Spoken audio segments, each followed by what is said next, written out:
Buenas noches a todos ustedes. Nuevamente estamos acá en los triálogos de la Academia de Cibernética Social Proporcionalista. Es un espacio de tertulia donde se debate sobre una alternativa que replantee el orden social, político, jurídico y económico para la humanidad. Más allá del capitalismo y del socialismo, aplicar el criterio de la proporción propio de la naturaleza podría significar la supervivencia en el planeta y una vida digna para todos los habitantes. Dialoguemos entonces.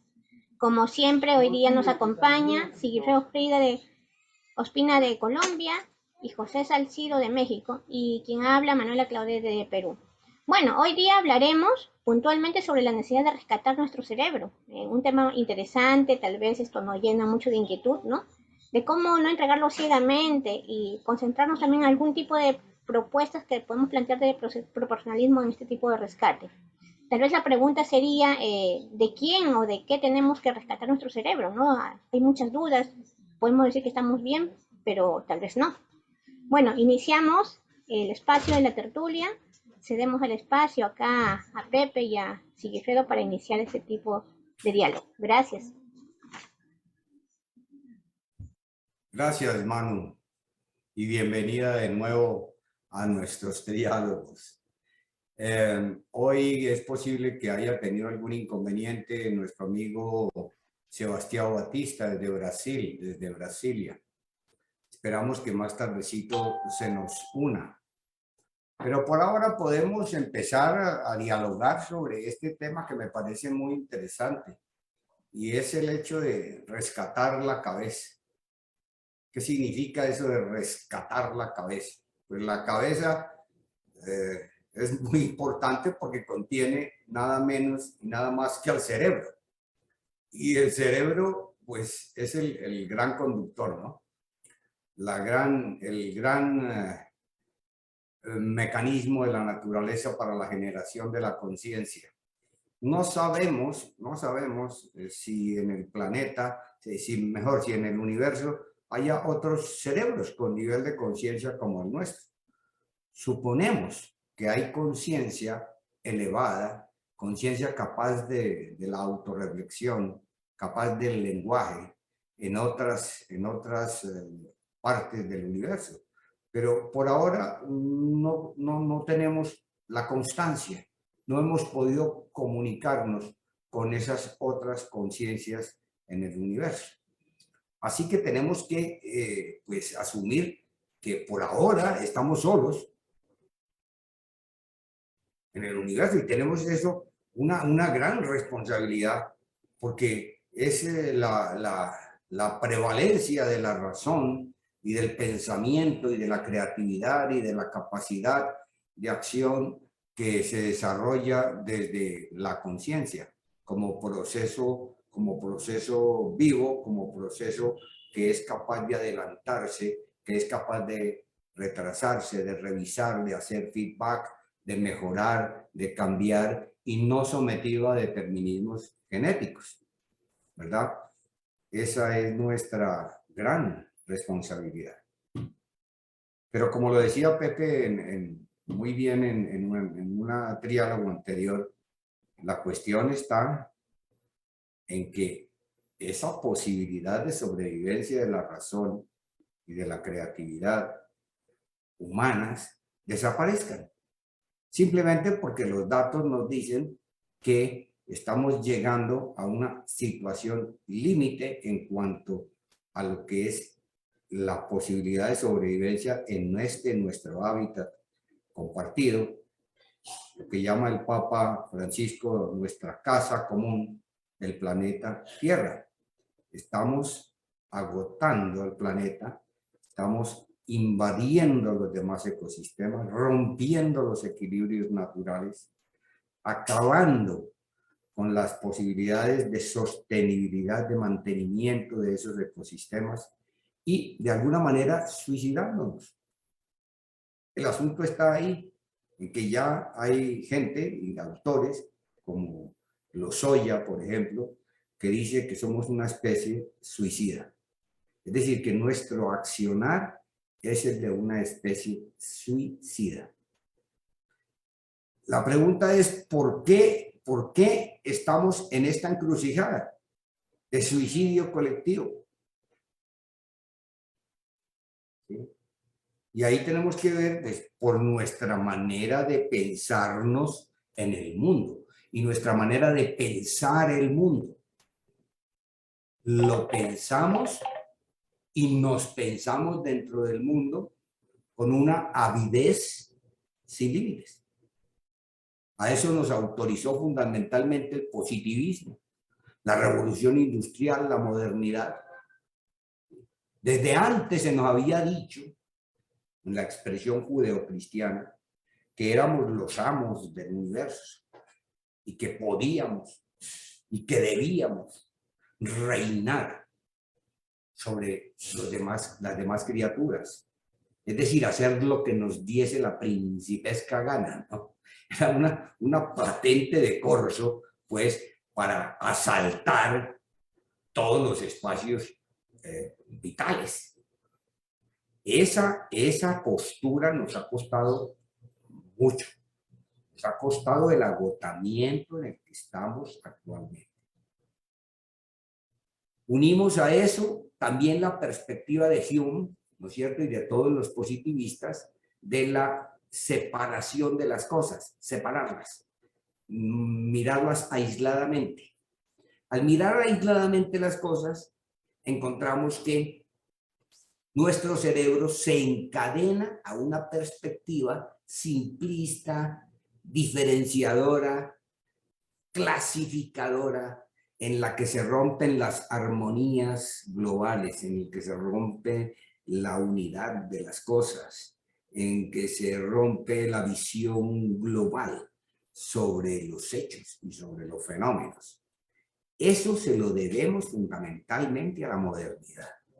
Ha sido grave que nuestro pensamiento haya quedado prisionero y tenemos que rescatarlo, precisamente el segundo mandato, ¿no? El primero es rescatarlo del consumismo, del tener, de la acumulación, de la acaparación el acaparamiento sin límites. Y el segundo es rescatarlo de esta visión simplista, diferenciadora, clasificadora, que sirve para algunos efectos, sirve para entender algunas causas, sirve para detectar unas causas elementales, fundamentales, pero que definitivamente si nos quedamos ahí, establece una diferenciación y una separación que nos impide la visión del todo, la visión intersistémica necesaria para saber que nuestra acción está afectando a otros, que esos otros afectan a su vez a otros, y que en esa cadena de rupturas y de irrespetos, en últimas es una falta de respeto a la vida, a la naturaleza, pues nos termina convirtiéndose en un boomerang contra nosotros mismos. Digamos que ahí estaría una segunda propuesta de liberación del cerebro o de rescate de la cabeza. Recuperar la visión holística de las cosas, recogiendo lo mejor de la visión diferenciadora, porque es importante para entender a nivel de la ciencia qué ocurre con las cosas, pero siempre teniendo como horizonte la integralidad, ¿sí? Esto nos salvaría, por ejemplo, en ciencias sociales y humanas de esa separación ficticia entre las distintas disciplinas. Entonces, la psicología se cree aparte de la antropología, y la antropología de la sociología, y la sociología de la economía, etcétera, etcétera, etcétera.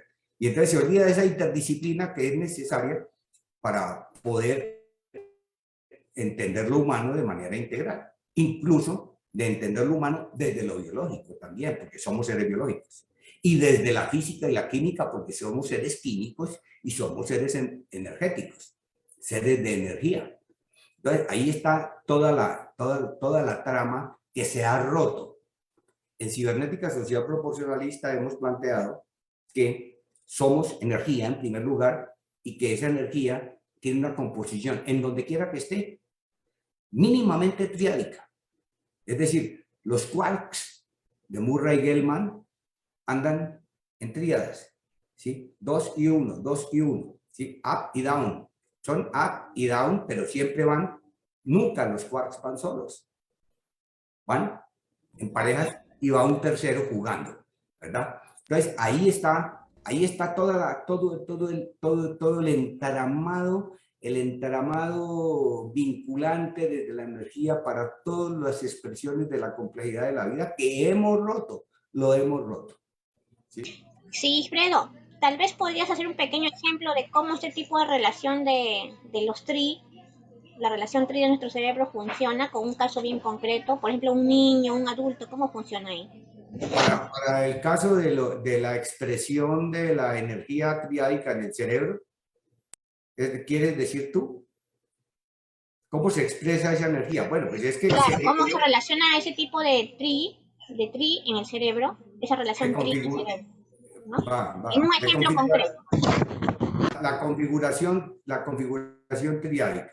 Y es que nuestro cerebro, como es expresión de la energía, y esa expresión suma, o sea, la gran expresión de la organización de la materia, es el cerebro humano. No hay organismo más maravilloso, más especializado, más capaz, digamos, que el cerebro humano.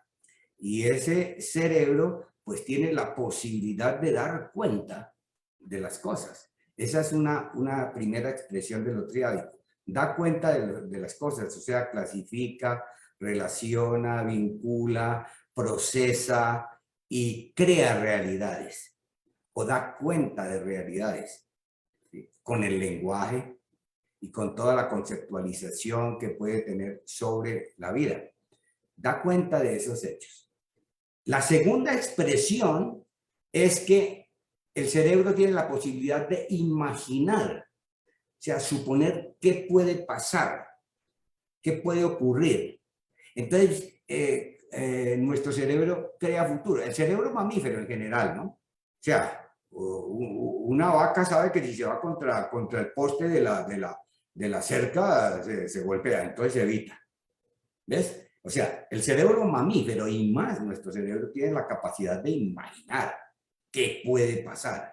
Y de acuerdo a esa capacidad imaginativa, establece su razonamiento, establece sus procesos de pensamiento. Esa es la segunda, ya que pides que me planteas una propuesta concreta. Después de que uno se da cuenta, el cerebro es capaz de dar cuenta de realidades y de imaginar qué puede pasar, pues dentro de eso que puede pasar es que podamos hacer algo mejor que lo que ha venido ocurriendo, que es lo que dimos cuenta en la primera función, de crearla, de construir o de dar cuenta de una realidad. Pero podemos imaginarla distinta y para eso podemos generar, por eso es el cerebro creativo. Entonces, cerebro lógico por un lado y cerebro creativo porque es capaz de imaginar futuros y de generar alternativas, crear alternativas de mejoramiento de las cosas. Pero no se queda ahí. El cerebro también tiene la capacidad de poner en práctica esas ideas, esa creatividad al servicio de un mejor futuro, ¿sí? El problema es que no utilizamos adecuadamente nuestro cerebro. Generalmente nos quedamos pensando el mundo y llorando sobre él, por ejemplo, o lanzando maldiciones. Que la situación política en Perú está imposible, que así no se puede, que con esa clase de políticos, tal. Y en Colombia y en todo. Entonces nos quedamos llorando, lamentando, etcétera, etcétera, la situación. Y no generamos alternativas de esa vida. Perdemos energía lamentándonos. Es muy posible. Pero también es posible que haya gente que solamente se dedique a crear fantasías y que viva por allá en fantasías locas. Un poeta perdido, llevado, y le meta poca racionalidad a las cosas. Y como vemos también gente que solo se dedica a hacer y a poseer y a acumular, y poco le importa saber y entender el mundo y poco le interesa realmente a generar alternativas diferentes para las cosas. Sin embargo, hay que decir que el cerebro es colaborativo, todo es colaborativo. O sea, cuando tú estás haciendo algo, también estás pensando cómo está la cosa y también están pensando en cómo mejorarlo. ¿Ves? O sea, siempre hay esa complementación de las distintas, de la función triádica del cerebro, del pensar, crear y realizar. Siempre es colaborativo, solo que uno es más dominante que otro. Y cuando hablamos de patologías, cerebros patológicos ya, por ejemplo, es cuando solamente están haciendo abstracciones o solamente están en imaginerías o solamente como burritos cargando la carga diaria, pero sin mayor capacidad de amar, de afecto, de espiritualidad, de creatividad, ¿no es cierto? Y sin importarle qué está pasando en el mundo. Ahí ese comportamiento puede llegar a producir enfermedad, tiende a ser enfermizo. El cerebro en general, en su tríada comportamental, es colaborativo, es solidario, todo. No podemos decir que haya una función aparte de la otra, solo que hay dominancia de una función sobre la otra. No sé qué quieras decir tú, Pepe, sobre eso, para darte ya paso a la palabra. Nos queda faltando la tercera prisión, ¿verdad? Sí, ahorita la retomas. Pues primero un saludo a Sebastián, Manuela. Me pusiste, me llevaste por varios temas que sí, muy interesante, ¿no? Estoy viendo el fondo de pantalla que tiene Manu, el que tengo yo, ¿no? Y entonces se me vino la imagen de que hasta donde sabemos, hace 13.800 millones de años, más o menos, hubo un Big Bang, ¿no? Y se creó el tiempo y el espacio y el universo, ¿no? Hace 4.000 millones de años y cachito, se creó la Tierra, ¿no? Hace 3.800 millones de años surgió la vida. Hace entre 200 y 300.000 años, después de muchos millones de años de evolución, el cerebro humano moderno. Y nos das cuenta, y nos dijiste, que, bueno, que podemos suponer con Carl Sagan en su novela Contacto, pues que a lo mejor hay otras inteligencias por ahí, otras formas de vida inteligente por ahí, porque si no sería un gran desperdicio. Pero, como bien dices, pues esto es lo que conocemos, solo estamos nosotros. Y lo maravilloso de esto es que en el momento en el que nos encontramos, es que con nuestro cerebro, nuestra cabeza humana, hemos podido llegar a esas conclusiones a través de la ciencia, ¿no? Unas conclusiones maravillosas. Cosas que los artistas y los poetas y los místicos lo han visto de mil maneras siempre. Siempre van adelante, siempre lo ven primero, ¿no? Siempre lo intuyen primero, ¿no? Y bueno, y está la gente práctica que se pone a transformar el mundo. Pero ¿cuál es el problema? Que ese mismo sistema complejo, el más, como tú dijiste, el más complejo del universo conocido, que se llama cerebro, que nos tiene aquí, que permite esta comunicación, esta charla, ese mismo cerebro humano nos tiene al borde de pues una crisis, de una catástrofe terrible. Porque por un lado nos trae hasta acá, pero por otro lado nos tensiona y nos polariza. Y en esa tensión, polarización, tiene mucho sentido este llamado de rescatar la cabeza, porque ahí estamos. Y quien no se dé cuenta que estamos en ese gran momento con que como humanidad nos enfrentamos, ¿no? De conocer el universo, de entender el planeta y saber que esa maravilla que permite entender, amar el universo y transformar el planeta, en este momento está poniendo en jaque al planeta. ¿Cómo es eso? ¿Qué sucede? Entonces, en este rescatar de la cabeza tenemos que ir reconociendo como cosas. Y hay un principio de los sistemas complejos, pues eso, hacerse más complejos. Y hay un principio maximocrático que busca más y más y más, y eso nos ha permitido este desarrollo, visto el desarrollo, la riqueza, los conocimientos, el arte, todo lo que tenemos, siempre minimizando o dejando fuera de la historia el costo humano, el costo social. Pero ese deseo de más que nos ha permitido evolucionar como personas, como sociedades, como pueblos, como planeta, esa maximocracia ahorita nos tiene en jaque. Entonces tenemos que rescatar la cabeza para disminuir ese jaque, para bajarle a ese jaque.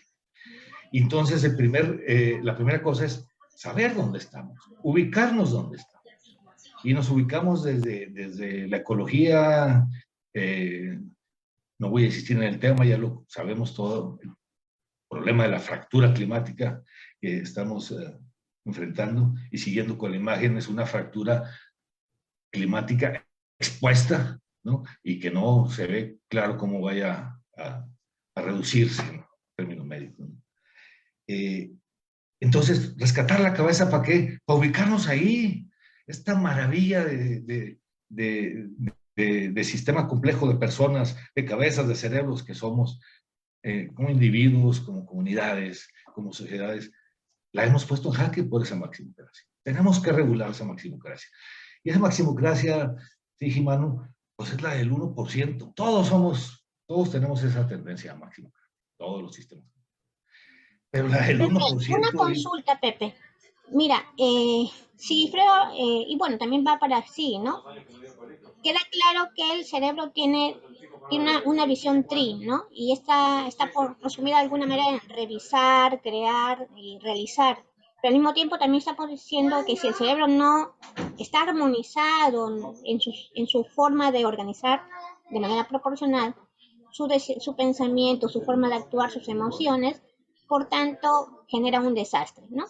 Y uno de los elementos del desastre es lo que tú indicas como la maximocracia. Entonces, ahí la pregunta que sale una participante es, ¿quién atrapa nuestro cerebro y por qué nos damos cuenta de ello?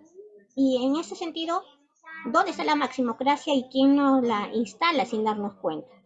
Tal vez alguno de ustedes nos pueda dar algún tipo de respuesta que nos oriente en las cuestiones más concretas.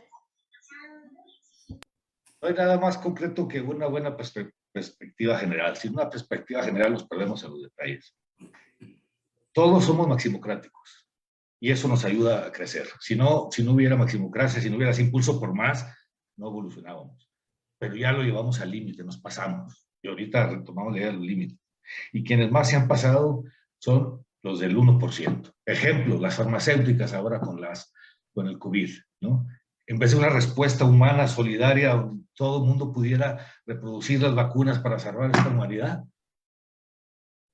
unas 10 farmacéuticas se apropian de miles de millones de dólares. Entonces, ¿para qué quiero rescatar mi cabeza?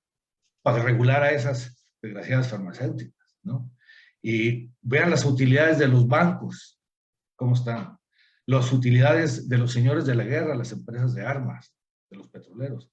Entonces, esa maximocracia del 1% pues tiene jaque. Entonces, rescatar la cabeza es darse cuenta de eso. Con el cerebro izquierdo que nos decía muy bien ahorita así.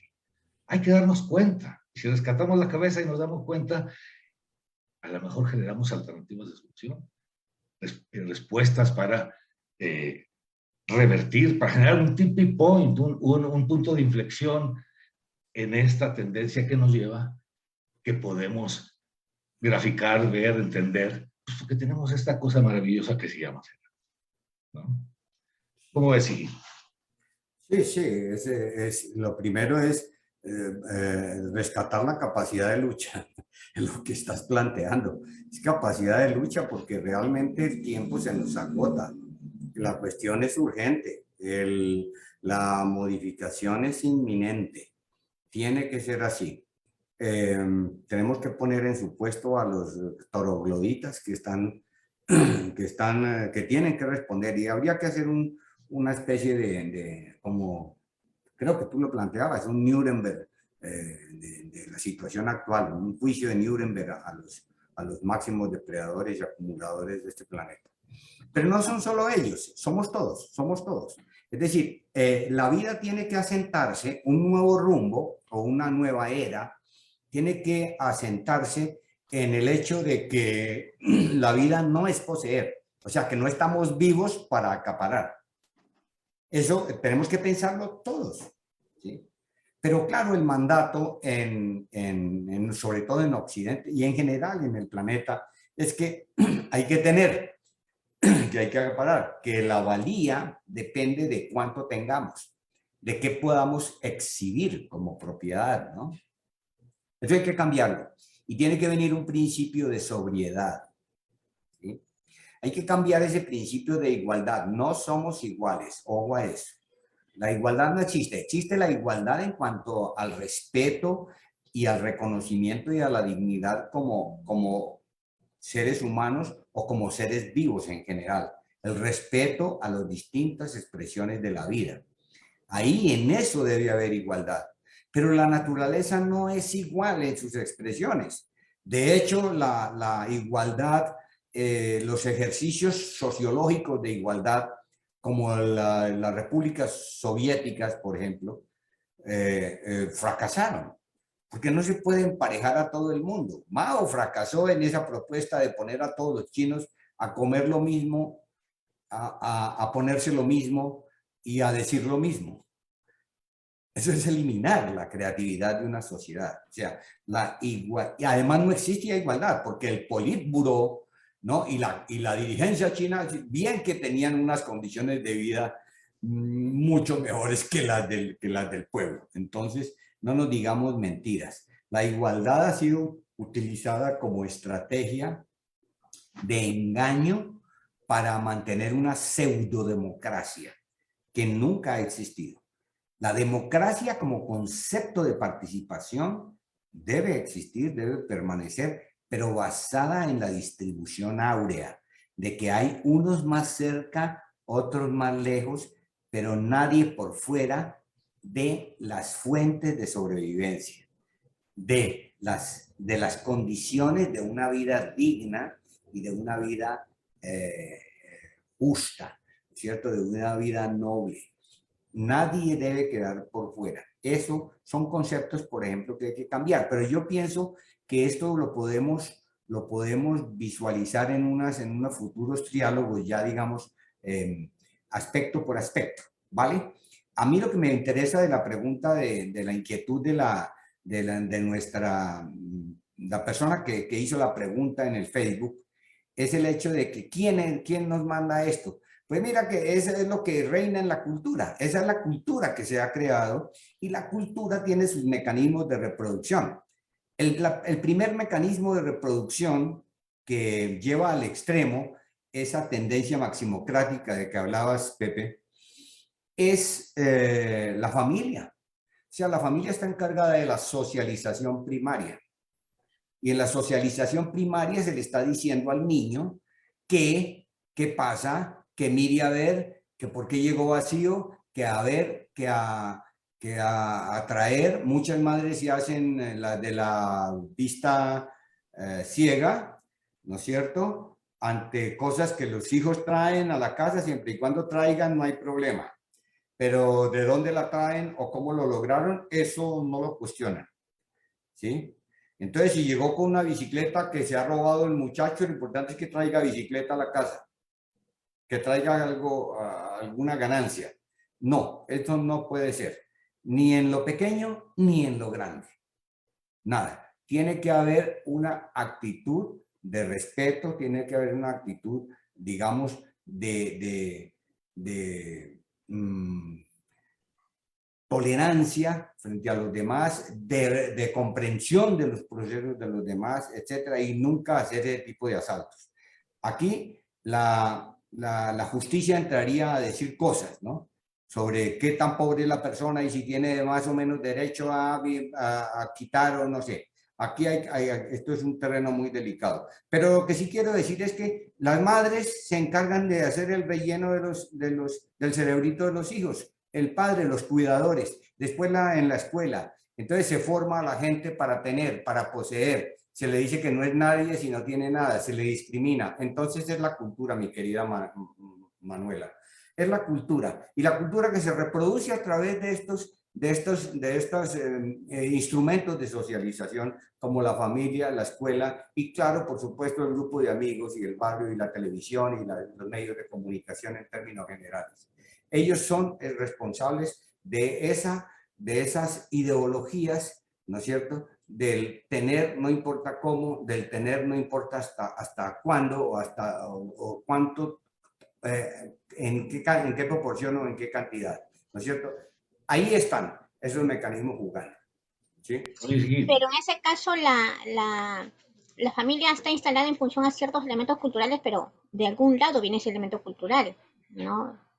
Sí, Porque hay un sistema más grande donde se acoge esta familia y que te dé ciertos elementos de tipo de crianza, tipo de convivencia, tipo de relacionamiento con otros, tipos de intereses, y tal vez los intereses pueden transportar mucho más allá de lo que se requiere, ¿no? Por sí, hay ejemplo, yo puedo decir en este momento, mira, yo quiero un carro y ya tengo un carro bonito, pero ahora quiero otro carro y me voy comprando otro y otro, y eso no nunca necesito, satisfechos. ¿no?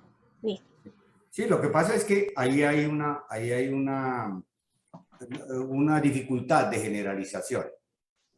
Hay comunidades que son mucho más armónicas que otras, ¿sí? Hay familias mucho más armónicas que otras, eso es cierto. Pero nos referimos a un pensamiento general que yo ya lo nombré al comienzo, que es la modernidad. La modernidad centra sus procesos sociales fundamentalmente a partir de la explotación del mundo, a partir de la instrumentalización de ese mundo. O sea, ¿cómo lo hace? Con todo el desarrollo de las revoluciones industriales, ¿cierto? Que son buenas en muchos aspectos, porque mejoran la calidad de vida, pero que en últimas el balance final es de deterioro y que al no tener límites, al no saber los efectos o al desconocer los efectos o la necesaria prudencia y sostenibilidad, pues entonces están acabando con el planeta. ¿Por qué? Porque es una mentalidad que está instaurada sobre todo desde la modernidad, de apropiación, de acopio y de depredación de la naturaleza, de la depredación de los demás. Lo decía Hobbes, ¿no? El homo homini lupus, el hombre lobo para el hombre. Entonces, digamos que el aspecto global es esa cultura que yo he llamado de la modernidad, ¿no? Esa modernidad y ahora la posmodernidad, que también reivindica lo individual y cualquier acto individual como único y como válido, etcétera, etcétera. Ese, digamos que es algo que podemos llamar el magma cultural en el cual nos movemos, que reproducen las madres, los criadores, que reproducen las escuelas, que reproducen los currículos, todos los currículos de formación de los individuos para sus procesos de socialización. En ese ejercicio, en este esfuerzo, relación o cultura, con rescatar la cabeza, en la idea de que cultura, podríamos hacer una definición operativa, es la forma en que una persona, una etnia, una comunidad, un país, tricerebra. Y eso nos lleva a que para rescatar la cabeza, lo primero que hay que conocer es cómo está constituida la cabeza, y es ahí donde hablamos de esos tres cerebros que tú ya mencionaste, ¿no? Uno lógico, que hace diagnósticos, uno creativo, que propone alternativas, y uno operativo, que las aterriza. Bueno, entonces, para rescatar la cabeza, ¿cuál sería un primer paso? Un segundo paso. El primero es conocer cómo está constituida la cabeza. Un segundo paso, pues aprender a tricerebrar, ¿no? Que cada vez que hagamos algo, tricerebremos. Información, datos, como la que ha abundado aquí, la problemática identificada, y acción. Y lo hagamos completo. Y entonces ahí empieza a rescatarse la cabeza. Algunos tendremos mayor énfasis en los diagnósticos. Muy bien, pero también sueñe y genere alternativas y haga. Algunos tendrán o tendremos dominancia, como decías tú, sigue en la creatividad. Se nos ocurren ideas, propuestas, en el amor, en la fiesta, etcétera. Muy bien, pero tricerebre. Haga y piense. Y algunos son o somos ritos de carga y trabajamos y lo hacemos, ¿no? Y de buen nivel, etcétera. Muy bien, pero tricerebre. También información, también creatividad. Y yo diría que el tercer elemento fundamental para esto de rescatar la cabeza es algo que señalaste, esa idea del principio triádico, de que esta evolución de 13.800 millones de años que llega a este sistema complejo, tiene su base en la física, la vemos con los quarks. Ese principio triádico en la sociedad se convierte en una disputa en tres polos por los bienes satisfactores que nos hacen vivir bien, o malvivir si no los tenemos y morir, ¿no? O exagerar para arriba. Y entonces conocemos la arquitectura de nuestro cerebro, tricerebramos y sabemos que hay un juego triádico social en la disputa de los satisfactores que nos permiten seguir, sobrevivir, seguir pensando, soñando, amando y haciendo. Y hay ese juego. Y en ese juego ahorita está muy polarizado, porque la distancia entre los subgrupos, la distancia entre los seres humanos se polarizó. Cuando preguntaba Manu, ¿y quién nos hace la cabeza? Pues es el 1%. Y el 1% controla los medios de comunicación, las redes, los medios impresos, etcétera, etcétera, ¿no? Controla los bancos, tienen toda nuestra información. Pareciera una tarea imposible poder acercarnos a regular a esa maximocracia del 1%. Pero nos tienen jaque a todos. Entonces aquí vienen cómo hacemos, ya tricerebrando y sabiendo que hay ese juego y que el juego en este momento es contra el 1%, ¿qué hacemos? ¿Cómo tricerebramos? ¿Qué acciones tendríamos que estar haciendo? Por ejemplo, el año pasado vimos con el asesinato de este hombre, esta persona afroamericana allá en Estados Unidos, con el Black Lives Matter, ¿no? Que se puso de moda nuevamente y había existido la idea del woke, despierta. Eso. Para nosotros despierta, sí es conciencia, cerebro izquierdo, pero despierta también la creatividad, cómo salimos de esa y actúa, ¿no? ¿Cómo hacemos eso? Para eso sirve, para eso queremos ahorita rescatar la cabeza, porque si no la rescatamos, si no rescatamos este planetita, esa capacidad de amar, de soñar, de crear, de vivir, de disfrutar, de trabajar, de producir, de transformar, de aprender, de conocer más misterios del universo, se pone en jaque y nos vamos a regresar a la época de las cavernas, ¿no? No en 5, ni en 10, ni en 15, ni en 20 años, más, pero pues entonces, ahí estamos. Entonces tenemos que rescatar esa cabeza. Y si tenemos 20 años, 5 más, 5 menos, 30, 35 años, somos muchachos. Bueno, son muchachos. Entonces, ese rescatar la cabeza implica que tienen que estudiar, estructurar su cabeza, amar, soñar, disfrutar, parrandearse como hacen los muchachos, pero también responsabilizarse por la comunidad. Salir del yo para la comunidad. Meterse en el nosotros. Salir a la calle. Es un ejercicio fundamental ahorita para rescatar la cabeza. Salir a la calle. Que todos los muchachos y los no tan muchachos pudiéramos 2 o 3 veces al año participar en una gran manifestación en el estado, en el municipio, en el pueblo, en la capital, como ejercicio de rescatar la cabeza, como una forma de, con todo el cuerpo, con todo el movimiento vital, es decir, basta.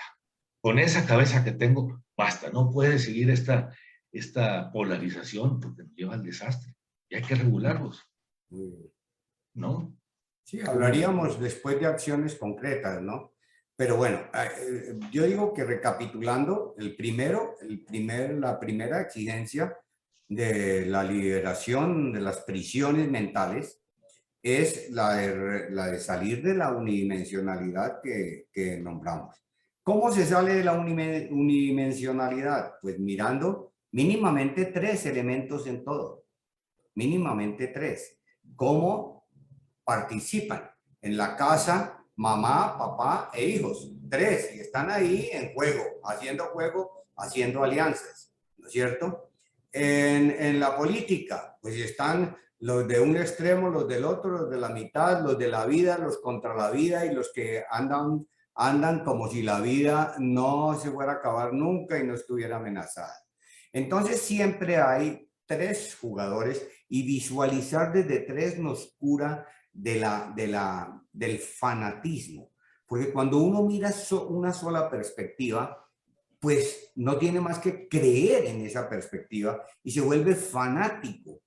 Cuando entiende que hay más de una, pues entonces agacha un poco la cabeza y empieza a mirar al otro que está diciendo otra cosa y al otro y al otro. Y entonces, bueno, y puede entonces entrar en un proceso cooperativo de construcción de un acuerdo, ¿sí?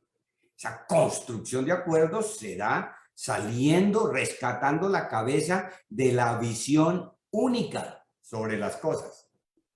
Y ahí.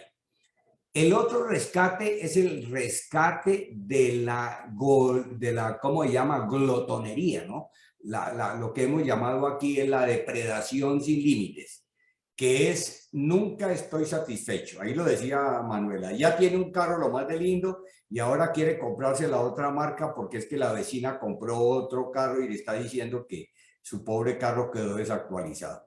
Entonces, esa insatisfacción, esa incapacidad para la sobriedad es algo terrible. La mayoría de las necesidades que tenemos actualmente son necesidades creadas. Es decir, estamos trabajando, nos estamos acabando para satisfacer necesidades inexistentes. Mejor dicho, creadas por los medios de comunicación, creadas por el mercado, creadas por el 1% al que hace referencia. La mayoría de necesidades, las necesidades básicas para vivir digna y sanamente, ¿no es cierto?, son muy pocas en relación con todas las que nos ha montado la economía de mercado. Así que, compadres, lo que habría que hacer frente a este fenómeno es liberar el cerebro de la prisión del tener y del acaparar y del poseer a partir de principios de sobriedad y de consumo y producción sostenibles. No podemos seguir produciendo a costa de los bosques, a costa de los mares, a costa de las demás especies hasta que se acaban. No, producción y consumo sostenibles. Yo he dicho a manera de broma que todo sobrepeso individual, a no ser que sea por problemas de la pituitaria y de la tiroides, debe tener sanción. Debe ponérsele un impuesto al sobrepeso. El sobrepeso debe tener impuesto, que significa que si no estás enfermo de la tiroides, estás consumiendo más de lo que debes consumir. Y de alguna manera se le está quitando a otros. Debería haber impuesto al sobrepeso. Pero bueno, eso más en broma que otra cosa. La verdad es que la sobriedad se impone. Hay que ser sobrios en eso. Y para la tercera prisión, para romper el candado de la tercera prisión, que no la hemos nombrado, es el empoderamiento que hace las sagradas madres, santas madres iglesias, las religiones con sus príncipes de la acumulación. Como policías de su espíritu se adueñan de nuestro espíritu y nos cobran, ¿no es cierto? Nos vigilan y nos cobran por abrirnos las puertas de los cielos. Eso es poner la espiritualidad en las manos de otros y ellos se encargan de decir que todo lo que nos está pasando nos pasa porque Dios lo quiere. Inshallah. Inshallah. Y mandan componer canciones lindísimas, como la de Salvatore Adamo. Toda la depredación del pueblo palestino, ¿no es cierto?, la canta Salvatore Adamo con una canción que dice, Dios lo quiere, inshallah. Increíble. Y además en una hermosa canción, porque musicalmente es hermosa. Entonces, eso genera la prisión del fatalismo. El fatalismo es Dios lo quiere. No importa lo que yo haga, Dios lo quiere, así es. Y eso traducido al fatalismo en política es la actitud de un tipo como Donald Trump, diciendo que el cambio climático es un asunto de ciclos naturales. entonces no hay nada que hacer. Hay que seguir tumbando el bosque, hay que seguir acabando con las ballenas, hay que sacrificar masivamente los tiburones para quitarles el ala y para darle alimento a los distintos individuos para que de pronto funcione lo que no les funciona, ¿sí? Bajo esas creencias. Así que, por Dios, ese fatalismo está justificando la prisión de la acumulación y de la depredación y justificando la visión unidimensional de que es solamente mi vida, la vida de nuestra corporación, de nuestro grupo, de nuestra familia la que vale. No, está en juego la vida de todos. Está en juego las posibilidades, están en juego las posibilidades de la vida de todos. 3 prisiones entonces quedan claras.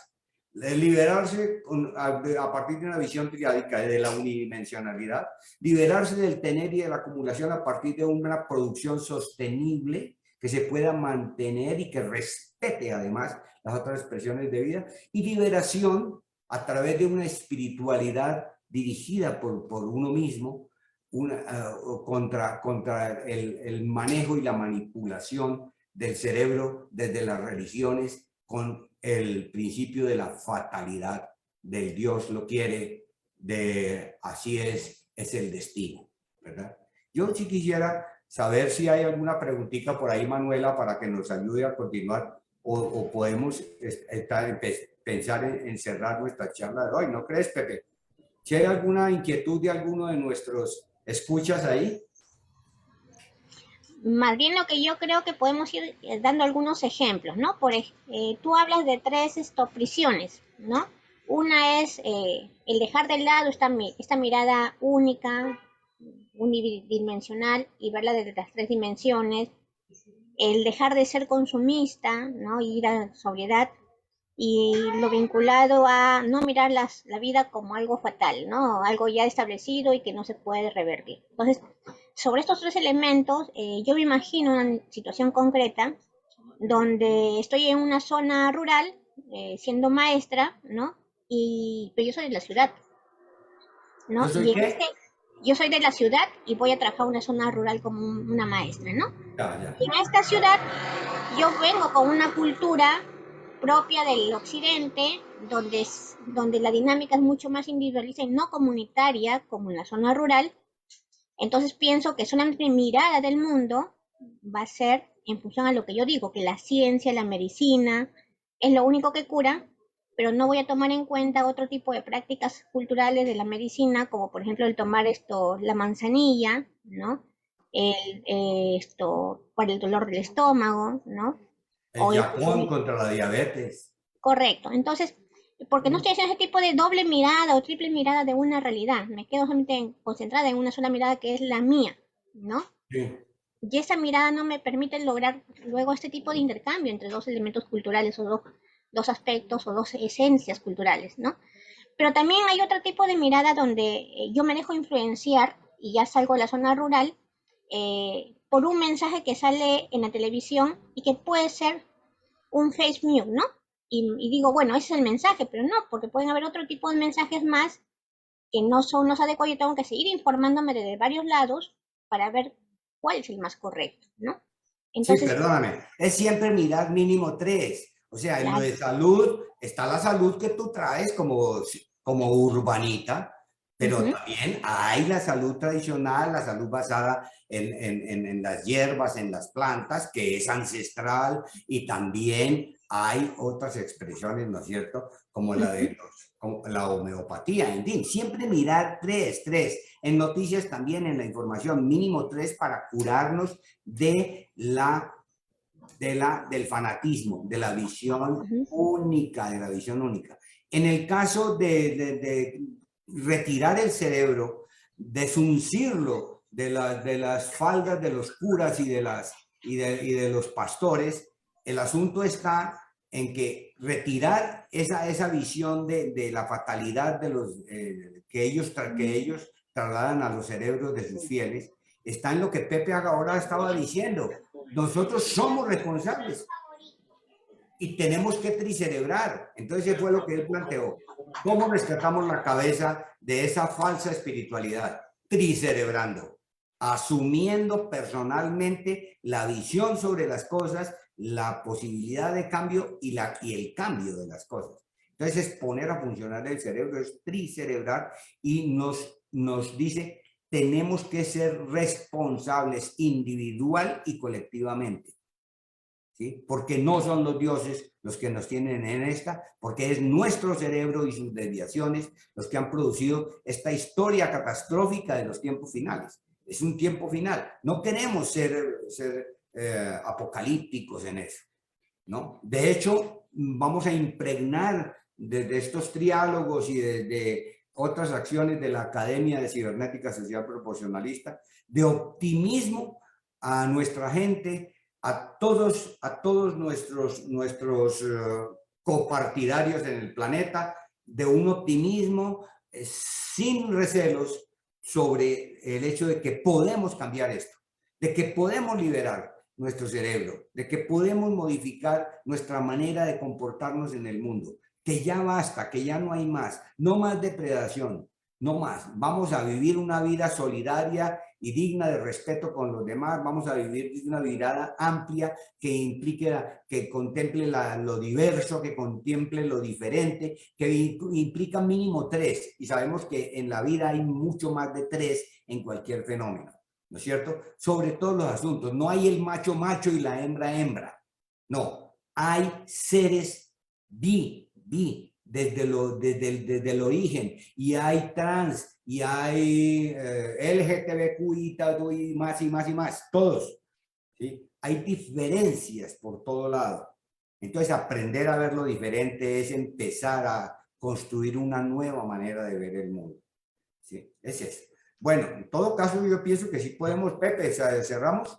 Pepe, ¿qué opinas? Sí, ya nada más quiero agregar a lo que Sí, Pepe. dijiste, Fred, que hay que ver el dinamismo de esos 3. No solo 3 siempre, sino el dinamismo. Sí. Y hay un juego, hay una disputa. Es una disputa interminable, no acaba. Ese es el motor, esa es la caja negra del sistema, ¿no? Una disputa interminable y sin límites. Cuando decimos sin límites, pues a los ecosistemas nos los acabamos, a los enemigos los bombardeamos o los matamos de hambre, ¿no? Es una disputa interminable y sin límite por todos los medios de satisfacción, ¿no?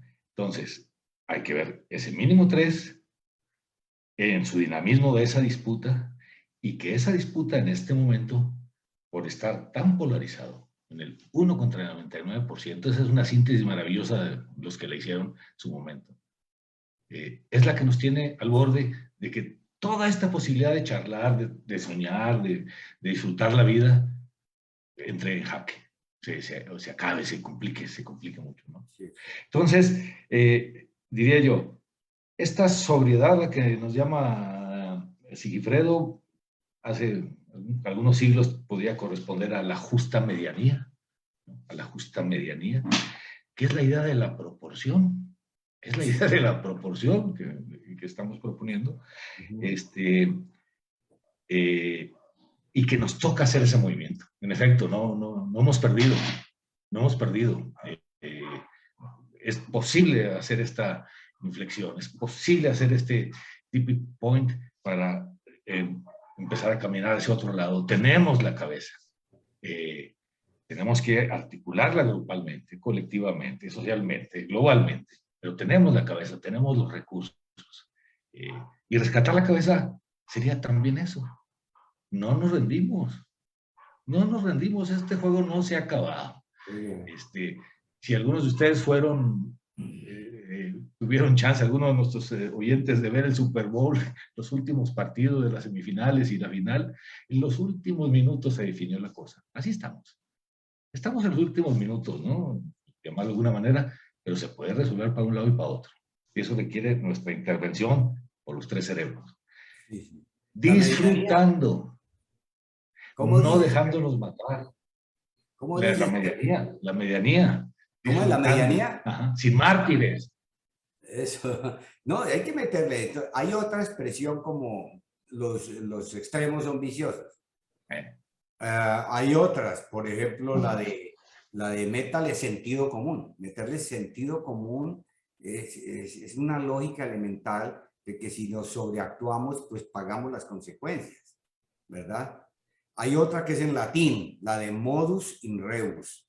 Hay un modo, una manera de hacer las cosas, una manera, la oye, manera Sigi, correcta. pero ahorita que mencionas lo del sentido común, en esta idea del 3, pues muchos de las personas que nos están acompañando han oído la idea del pensamiento único o hegemónico, Sí. ¿no? El oficial, el que manda en una La comunidad, en un pueblo, tanto etcétera. que hemos hablado. En los pueblos, en esos pueblos rurales que dice Manu, ¿no? Ese liberar la cabeza significaría que hay que entender cómo tricerebran, y no todo lo que hacen es bien y maravilloso y ecológico y en armonía con Ah, unos con los ah. otros, ¿no? No los idealizamos. Tampoco les llevamos lo que nosotros creemos que es bueno, tricerebral, ¿no? Eh, entonces, pensamiento hegemónico. Pero ahí donde hay pensamiento hegemónico, como es mínimo 3, pues está el antagónico, el que dice, no, no es así. Algo de lo que planteamos aquí. Y está el pensamiento del sentido común, que está de moda ahorita. Ahorita todo el mundo habla del sentido común, no todos los progresistas hablan del sentido común. Pues sabemos que son 3 y y están en juego y en disputa. Y juguemos desde ahí para rescatar este planetita nuestro que tanto nos gusta, que tanto disfrutamos. Muy bien. Gracias. Realmente ha Gracias, sido Pepe. interesante hoy día dialogar sobre cómo rescatar la cabeza, ¿no? Y yo me quedo con 3 ideas centrales como producto de los principios que planteaba tanto José como Sigifredo, ¿no? Uno de ellos es que no nos quedemos tranquilos con una sola mirada, ¿no? Un pensamiento o una forma de actuar unidireccional, sino miremos las diversas posibilidades que nos da la vida, que son, y tenemos que verlo de 3 lados, ¿sí? Porque si no pensamos, no actuamos o no sentimos de esos 3 puntos de vista, podemos dejarnos llevar. Y al final no somos personas que piensan, sienten, no somos máquinas, ¿no? Y ahorita no somos máquinas, somos personas que sentimos, actuamos, reflexionamos. Entonces, es el primer elemento. No nos dejemos llevar por una idea central cuando pueden haber otras posibilidades y esas tenemos que analizarlas, cuestionarlas, criticarlas, transformarlas y actuarlas. Ese es el primer mensaje.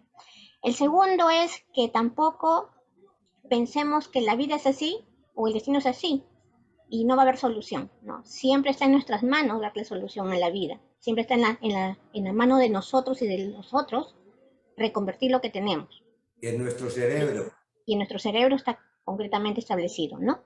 Y lo otro es que nosotros tenemos que ser sobrios, como decía Sigui y como retomó Pepe, ¿no? O sea, el hecho de querer más, más y más, ¿a qué nos llena? Por ejemplo, a llenar una casa de cosas y ya nosotros lleguemos a no entrar en esa casa, por ejemplo, ¿no?